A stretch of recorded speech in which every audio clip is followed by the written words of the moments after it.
আল্লাহ, একমাত্র আপনার কাছেই আমি আমার দুর্বলতার কথা জানাচ্ছি, এবং একমাত্র আপনার কাছেই আমি আমার অভাবের কথা জানাচ্ছি, এবং মানুষের নিকট আমার অসম্মানের কথা একমাত্র আপনাকেই বলছি। হে আরহামার রাহিমিন, আপনিই তো প্রতিটি দুর্বল ব্যক্তির রব, এবং আপনিই আমার রব। আপনি কার কাছে আমাকে ছেড়ে দিলেন? এমন অচেনা মানুষদের কাছে যারা আমার ক্ষতি করতে চায়, নাকি এমন শত্রুর কাছে যাকে আপনি আমার চেয়ে অধিক শক্তি দিয়েছেন?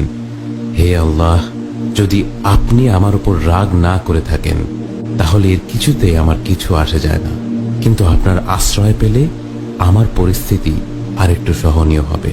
হে আল্লাহ, আমি আপনার চেহারার নূরের কাছে আশ্রয় চাই, যা সব অন্ধকারকে উজ্জ্বল করে দিয়েছে, যা দুনিয়া এবং আখিরাতের সব বিষয়ের সংশোধক।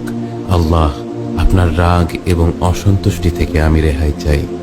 আল্লাহ, এ সব কাজই শুধু আপনাকে খুশি করার জন্য করা, এবং আপনি ছাড়া কোনো শক্তি নেই, কোনো ক্ষমতা নেই।